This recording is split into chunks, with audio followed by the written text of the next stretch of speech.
पूरी समस्या वास्तव में परमेश्वर के स्वभाव पर ही वापस आती है। परमेश्वर धर्मी है, परमेश्वर पवित्र है, परमेश्वर अपने गुणों का उल्लंघन नहीं कर सकता। वह ऐसा कुछ नहीं कर सकता जो उसके खुद के विपरीत हो। वह एक धर्मी परमेश्वर है। अब यह जानना डरावना होगा कि ये संसार एक दुष्ट ईश्वर द्वारा बनाया गया हो। ऐसा ईश्वर जो सर्वशक्तिमान हो और दुष्ट हो, ये जानना बिल्कुल भयानक होगा। सो ये एक अच्छी बात है कि परमेश्वर धर्मी है। तो भी एक दूसरी समस्या हमारे सामने आती है। अगर परमेश्वर धर्मी है तो वह हमारे साथ क्या करेगा?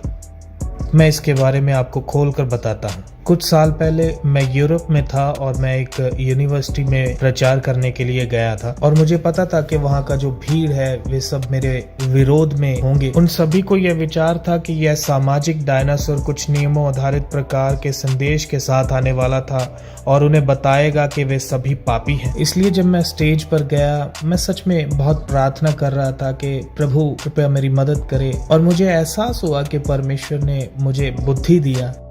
मैंने उस यूनिवर्सिटी के विद्यार्थियों की तरफ, उस भीड़ की तरफ देखा और मैंने उनसे कहा कि आज वचन में से सबसे भयानक सच्चाई आप सबके सामने मैं रखने जा रहा हूँ। और मैं उन्हें बताता रहा और उन्हें चेतावनी देता रहा कि मैं आपके साथ सबसे भयानक सच्चाई साझा करने वाला हूँ जो कोई भी कभी भी परमेश्वर के बारे में जान सकता है। सब विद्यार्थी लोग ये सुनने के लिए बड़े उत्तेजित हो गए थे कि ऐसी कौन सी बात है। मैंने उनकी ओर देखा और मैंने कहा कि यहाँ यह पवित्र शास्त्र का सबसे भयानक सत्य है कि परमेश्वर भला है।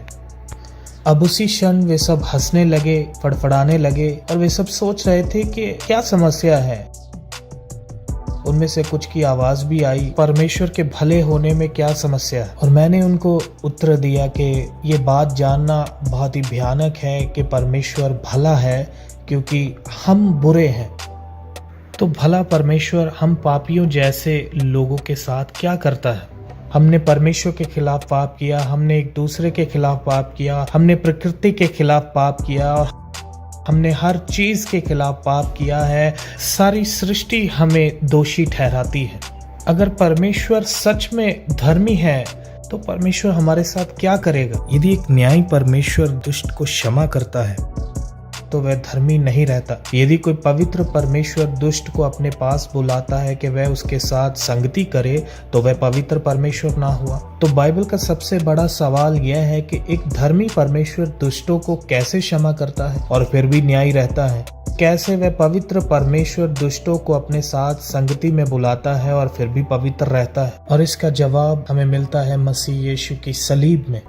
यीशु मसीह के क्रूस में हम परमेश्वर के गुणों की परिपूर्णता के अनोखे प्रकाशन को देखते हैं। परमेश्वर को न्यायी ठहरने के लिए हमें हमारे पापों की सजा देना अवश्य है। परमेश्वर प्रेम है, इसलिए वह परमेश्वर का बेटा बनके मनुष्य के रूप में आया और मनुष्य के रूप में एक संपूर्ण जीवन जीता है। और वह उस सलीब पर चढ़ गया और उस सलीब के ऊपर उसके लोगों का पाप उसके ऊपर लादा गया और सारा परमेश्वर का क्रोध और सारा परमेश्वर का न्याय जिसके हम योग्य थे उसके ऊपर लाद दिया गया। सटीक मात्रा में जो परमेश्वर के न्याय को पूरी तरह से संतुष्ट करने के लिए आवश्यक था, मसीह ने उस दुख को सहा और आखिर में कहा पूरा हुआ।